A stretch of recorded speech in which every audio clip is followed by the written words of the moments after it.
Hello, this is Jessica, and I'm gonna be presenting the parent workshop.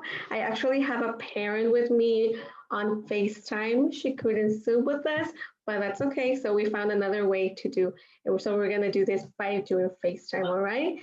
So you wanna say hi? Hello, hi, my name is Martha and Suniga, and I'm a parent. Yes. So I'm gonna just show you I'm gonna share my screen with you so that way Okay. everybody can see and then that way you can see also. Let me know if you can see or if you can see, okay? Okay. Yes, I just want you to be able to see this. Okay. Yes, okay. So I'm gonna share my screen. Okay, there we go. So this is the parent workshop. And so I'm gonna be talking to you, what is assessment and how to prepare for it. Do you have any maybe experience with assessment or do you know what that is? Um, yeah, I have experience Yes. as a preschool teacher and Mhm. doing assessments in the classroom, so I know some of it. Yes, that's right. So you're the grandma of one of my children, right?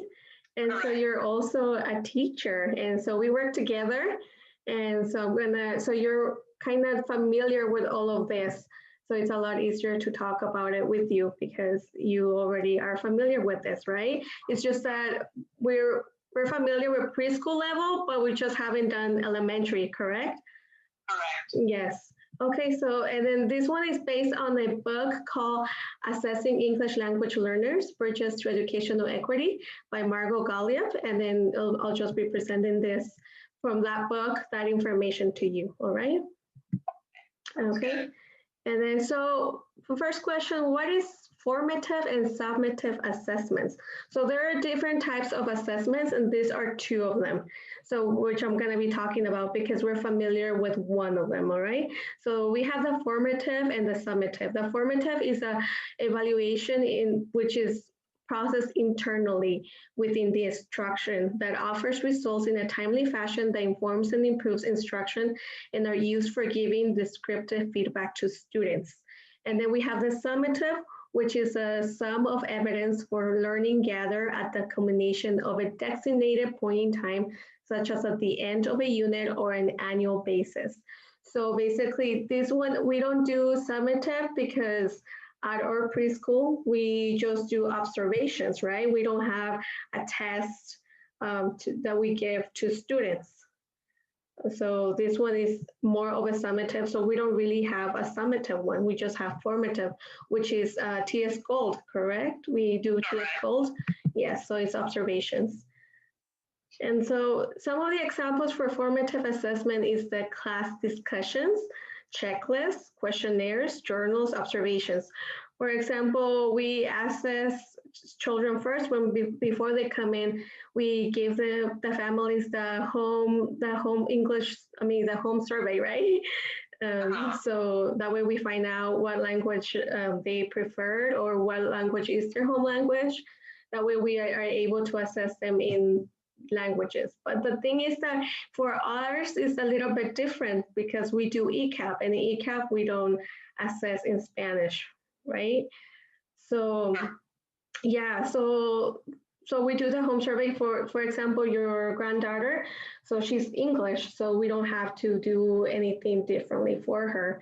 It's just basically everyone's basically the same, right? We just kind of yeah, we just have to kind of translate. We do the English and Spanish back and forth, right? Yeah, we do the dual language. yeah, the dual language. That's correct. Yeah. So the observations is what we do for our formative assessment at our preschool. So we don't have the experience of the other ones, right? On for example, checklists, we haven't really done checklists, or we have those observations forms where we can see how much they can count, or to what number they can count, or what numbers they recognize, or what letters they recognize also, right? And Yes. letters, yeah.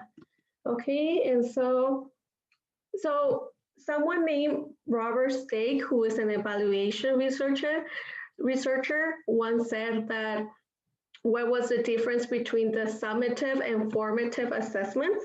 And so he said, when the cook tastes the soup, that's formative. But when the guest tastes the soup, that's summative. So I have him quoted right here. So that's a way for you to kind of think about what is formative and what is summative. So right now we don't have the experience for summative, but we get the idea of what it might be, right? Okay, you have any questions so far? No. Nothing? You're Okay. fine. Okay, and so some of the general features of formative and summative assessment within a classroom context is, so for formative, it allows us to monitor student progress.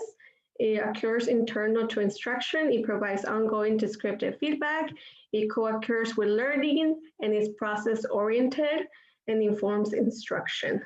And then for summative, we have evaluate student progress. It occurs toward the end of an instructional cycle or in a predetermined basis. So probably the teachers at elementary school levels, they do quarterly or annually. And then it provides feedback that may take the form of grading and demonstrates learning. It demonstrates what they know, what they throughout the quarter that they did, if they're doing quarterly or what throughout the year, and see how much progress they have achieved, right? And then it's also a product or outcome oriented, and it gauges instructional effectiveness. And so we keep going. And what is standardized testing? So we talked about formative and summative. So we already gave examples, what is formative. So summative, this is part of a summative assessment, which is a standardized testing. So do you remember any standardized testing that you might have done at school? Like working with the preschool, or you mean like my own school when I would go to school? Yes, from your own experience. Oh. When you were in high school, do you remember when you had to take a standardized test with all your classmates? Oh, and actually, well, back in the days, I think they hadn't they weren't required yet. Oh. Because I know nowadays, the elementary, the schools, they do that. But back in the days that we didn't, it wasn't required. Oh, so you guys didn't take like the WASL bag? No, nothing like that. The PSP. Oh, wow. No, none of that. Yeah. Yeah. Okay. So you actually got lucky. Yeah. Nothing like that. Yeah. Nowadays, yeah. Oh. Take those and pass them, to be able to pass. I think the grade, or I don't know how that works. Yeah, there's some that that you have to pass it, or for example, the HISP helps you for college applications. And then, so there's different ones, there's different standards. And so I know it's hard to keep up because there's a lot of changes and then, right? And so every state might have it differently. Or, and well, you're lucky. Yeah. And so that's. Because I know that also like some seniors, like they have to do like a senior project or something. Right. I remember, there's schools that do that, and we never got to do that either. So so it was a lot easier back then. Yeah, and then I know there is some high schools also that they require, like you said, there's a senior project, but sometimes they also have like a senior, what's it called? It's where, they have to have a certain amount of credits or from a certain area. Yeah, so I think that's a general one, but yeah, so it's different. Times changes, right? Yeah. And so now, since we do have standardized tests, and so even for kindergarten, it's like they go now early elementary. So we want to know, so we want to know, how does this affect them, or how can you help them? Well, like I know that my son, like they send a letter, like saying that they're gonna have testings and stuff, so put them to sleep early, Exactly. Kind of, prepare them for that. Yeah. Thing at school, yes. They're doing those tests, so they send you like a letter just to be aware and to prepare your child and stuff, so he can be ready. Yes, and so this Yeah. is the purpose of the presentation to you is that we kind of talking about this and that you're more aware about what kind of assessments they get or what is standardized testing. A lot of people don't know what it is, right? And so Mhm. you want to know as a parent what is my child doing or what are they, what is he being evaluated on or what is she being, Yeah. right? Yeah. Yeah, and so also this is, basically on how to prepare for standardized tests. Basically, what we were just talking about. Like you say, some of the teachers have sent you letters to let you know Mhm. ahead of time and have to Yes. prepare yourself. So can you tell me more about that experience? Did you, for you to prepare your child, did you follow all of those, or did you do maybe like Yeah. Did a week follow some, yeah, preparation? I did follow put up to sleep early. Yeah. Yeah, what else? Making sure they eat breakfast, Mm-hmm.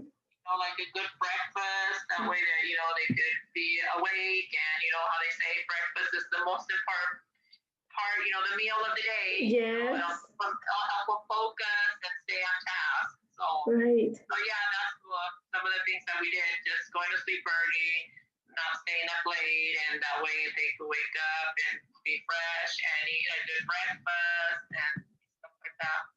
Right. Yes. And then, so that's a good thing. And did you yourself prepare yourself also as a parent? No, just making sure I remember to do those things when when those days came. Yes. Just have it on the fridge and have that letter on the fridge and be reminding them, okay, this day we're gonna start doing this, and Right. yeah. Right, that's great, and it's good that you're also part of that. You also Mhm. took, yeah, you took it seriously, and you're like, this is what we're gonna do. That's really good. Also, yeah, just a reminder you to all parents, right, that also take care of yourself and to also be part of that, like you were, that you, Mhm. yeah, you put it on the fridge, and that way you remember it. Yeah, Yeah. yeah. So put it somewhere where you can remember, maybe on your cell phone. Nowadays, the people have cell phones, right? Or on the Yeah. alarms. Yeah. Yeah. Mm-hmm. Okay, and so that was part of the preparation. So in summary, we all work together also. So not only the teacher, but also the parents are very important when it comes to standardized testing. So we have to find ways of how we can support them, right? So the teachers have been supporting you by sending out letters ahead of time. That way you know. And then probably they also are preparing for the standardized testing, right? They're making sure that the children are being focused and also that they're probably getting all of that list that the teacher gave you to see if they're following that. Also reminders and right. So it's just Yes. so it's teamwork between parents and teachers. Yes. There you Yeah. go. Yeah. Yes, and there's a lot more things that we could go on onto that because it's a big, broad topic about the teamwork between parents and teachers. Yes. Yes. Yes. Okay, and so this is, I'm going to show you the book. This is the book that it talks to you about different types of assessments. So, Mhm. yeah, so you're welcome, to, because I know that I see you, so, to look up more into that. But this one is more for the English language learners. So, Okay. yeah, so we don't really have that much at or preschool. So, but this Yes. was really good to know, right? Or what could be, how we can, Yes. yeah, so how we can help English language learners because they're a big part of our society as well. Yes. Yes, and so that's my presentation to you. Thank you so much for your time. Well, thank you. Yes, and then do you have any questions? No, not at this moment. Okay, well, thank you so much. I really appreciate your time. And so thank you for being with us. Well, thank Yes, you too. yes. Right. Okay, That's good. That's I mean, when you have your own kids, now you're gonna right? Yes. Yeah. Thank you so much. Okay. All right. Yes, I'll be contacting you. Okay. Oh, okay. Yeah. Thank you. Thank you. Bye bye. Okay, so thank you so much. That was teacher Martha. And so thank you so much, you guys, for, let me stop sharing here. Okay, and so that concludes my presentation. I will be following further with teacher Martha. So thank you so much for watching my video, okay? Bye-bye.